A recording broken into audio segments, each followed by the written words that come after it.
ರೀ, ಅವ್ರಿಗೇನು ತೊಂದರೆ ಆಗಿರಲ್ಲ. ತೊಂದರೆ ಆಗಿರಲ್ವಾ? ನೀನು ಹೇಗಮ್ಮ ಹೇಳ್ತೀಯ? ಮಾವ ಇವತ್ತು ಅಮ್ಮನಿಗೇನೋ ಸರ್ಪ್ರೈಸ್ ಕೊಡಕ್ಕೆ ಹೋಗಿದ್ದಾರೆ.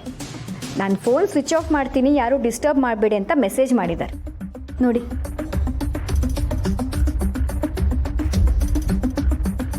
ಓ, ಇದಾ ವಿಷಯ. ಚಿಕ್ಕಪ್ಪ, ಅವ್ರಿಗೆ ಯಾವ ತೊಂದರೆನೂ ಆಗಿಲ್ಲ. ನೀವು ಸುಮ್ಮನೆ ಗಾಬರಿ ಆಗಿದ್ದೀರಾ. ಅವ್ರು ಖುಷಿಯಾಗಿದ್ದಾರೆ.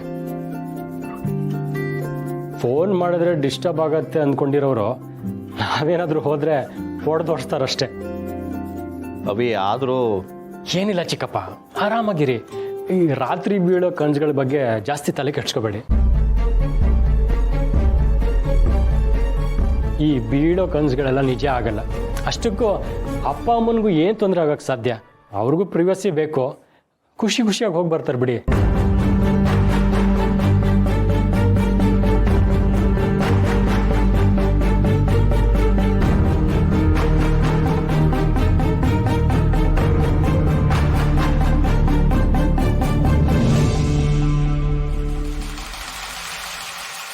ನಿಮಗೆ ಕನಸೆಲ್ಲ ಬೀಳ್ತಾ ಇದ್ದಿದ್ದು ಮೊದಲು.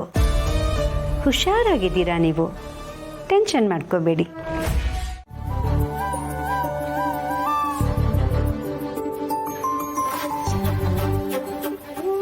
ತುಳಸಿಯವರೇ, ಹೈವೇಲೇ ಹೋಗ್ತಿರೋದು ಬೇಡ.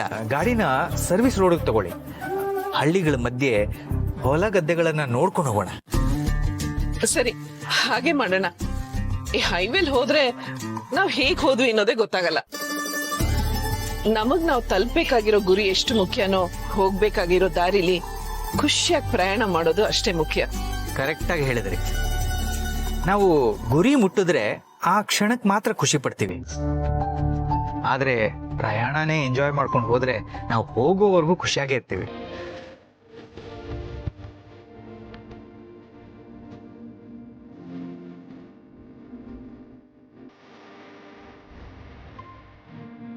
ಮಾಧವರೇ, ಈಗ ಎಡಕ್ ಹೋಗ್ಬೇಕಾ ಇಲ್ಲ ಬಲಕ್ ಹೋಗ್ಬೇಕಾ? ಓ, ಎರಡು ರಸ್ತೆ ಬಂತ. ಎಲ್ಲಿ ಹೋಗ್ಬೇಕು ನನ್ಗೆ ಗೊತ್ತಿಲ್ವಲ್ಲ ತುಳಸಿಯವರೇ. ಏನು ಗೊತ್ತಿಲ್ವಾ? ಮೈಸೂರ್ಗೆ ಹೇಗ್ ಹೋಗ್ಬೇಕು ಅನ್ನೋದು ಗೊತ್ತಿಲ್ವಾ ನಿಮ್ಗೆ? ಅಲ್ಲ, ಮೈಸೂರ್ಗೆ ಹೇಗೆ ಹೋಗ್ಬೇಕು ಅನ್ನೋದು ನನಗೆ ಗೊತ್ತು. ಆದ್ರೆ ಎಲ್ಲಿಗೆ ಹೋಗ್ಬೇಕು ಅನ್ನೋದು ನನಗೆ ಗೊತ್ತಿಲ್ವಲ್ಲ. ಅಂದ್ರೆ ನಾವೀಗ ಮೈಸೂರಿಗೆ ಹೋಗ್ತಿಲ್ಲ. ಬೇರೆ ಎಲ್ಲಿ ಹೋಗ್ತಾ ಇದೀವಿ? ಅದ್ಯಾವುದು ನನಗೆ ಕೇಳ್ಬೇಡಿ, ನನಗೆ ಗೊತ್ತಿಲ್ಲ. ಒಂದ್ ಕೆಲಸ ಮಾಡೋಣ. ಈಗ ರಾಜ ಬಿದ್ರೆ ಎಡಕ್ಕೆ ಹೋಗೋಣ, ರಾಣಿ ಬಿದ್ರೆ ಬಲಕ್ಕೆ ಹೋಗೋಣ. ಓಕೆ? ಹಾ, ನೋಡಿದ್ರ, ರಾಣಿಯವರ ಆಜ್ಞೆ ಆಗಿದೆ. ಬಲಕ್ಕೆ ತಿರುಗಿಸಿ.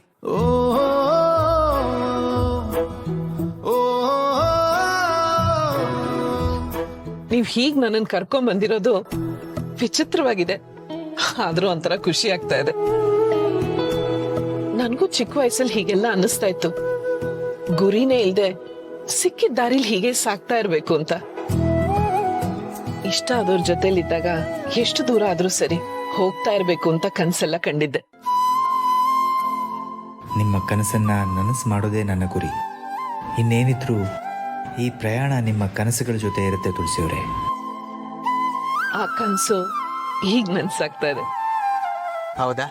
ಹಾಗಾದ್ರೆ ನಿಧಾನವಾಗಿ ಗಾಡಿ ಓಡಿಸಿ. ಏನು ಅವಸರ ಇಲ್ಲ, ಆರಾಮಾಗಿ ಹೋಗೋಣ.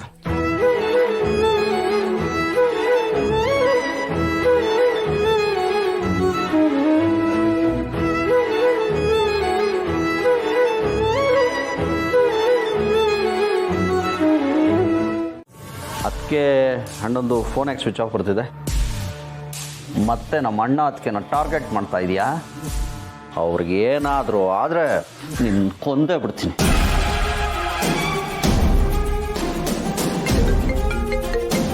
ರಿಸೀವ್ ಮಾಡು, ಫೋನ್ ರಿಸೀವ್ ಮಾಡು.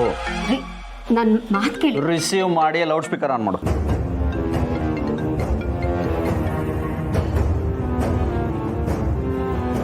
ಹಲೋ ಮೇಡಮ್, ಮಾಧವ್ ಸರ್ಗೆ ಕಾಲ್ ಮಾಡಿದ್ದೆ. ಅವ್ರು ಇವತ್ತು ಏನೇ ಕೆಲಸಗಳಿದ್ದು ನಿಮ್ಮ ಹತ್ರ ಮಾತಾಡಕ್ಕೆ ಹೇಳಿದ್ದಾರೆ. ತುಂಬ ಖುಷಿಯಾಗಿದ್ದೀವಿ, ಡಿಸ್ಟರ್ಬ್ ಮಾಡಬೇಡಿ ಅಂತ ಹೇಳಿದರು.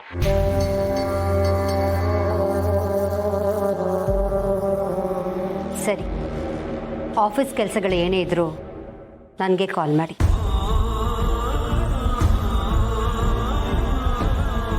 ಯಾಕ್ರಿ ಇನ್ನೂ ನಿಮಗೆ ನನ್ನ ಮೇಲೆ ಅನುಮಾನನ?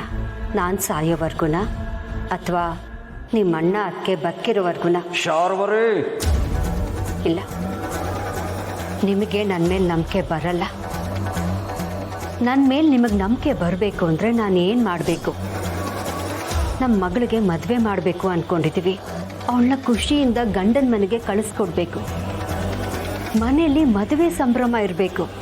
ಅದು ಬಿಟ್ಟು ನೀವು ಹೀಗೆ ನನ್ನ ಮೇಲೆ ಅನುಮಾನ ಪಡ್ತಾ ಕೂಗಾಡ್ತಾ ಇದ್ರೆ ಮನೆಯವರೆಲ್ಲರೂ ನನ್ನ ಬಗ್ಗೆ ಏನು ಅಂದ್ಕೊಳ್ಳಲ್ಲ. ನಿಮಗಿರೋ ಅನುಮಾನ ದೂರ ಮಾಡಬೇಕು ಅಂದರೆ ನಿಮ್ಮ ಎದುರಿಗೆ ನನ್ನ ಪ್ರಾಣ ಬಿಡಬೇಕು.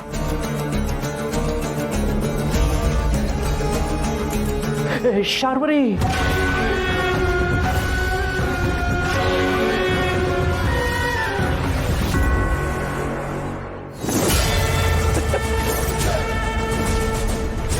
ಇಂಥ ನಾಟಕಗಳು ನಾವು ಬೇಜಾನ್ ನೋಡ್ಬಿಟ್ಟಿದ್ದೀವಿ.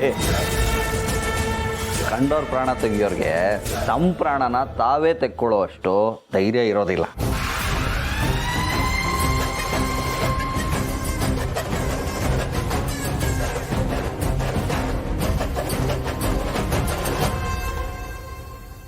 ನೀನು ಏನೇ ಹೇಳಿದ್ರು ನನಗೆ ನಿನ್ನ ಮೇಲೆ ನಂಬಿಕೆ ಹುಟ್ಟಲ್ಲ.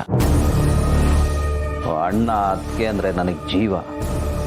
ಅಪ್ಪಿ ತಪ್ಪಿ ಏನಾದರೂ ನಿನ್ನಿಂದ ಅವರಿಗೆ ಸಣ್ಣ ತೊಂದರೆ ಆದರೂ ಇದೇ ಚಾಕುನಲ್ಲಿ ನಿನ್ನ ಜೀವ ತೆಗಿತೀನಿ.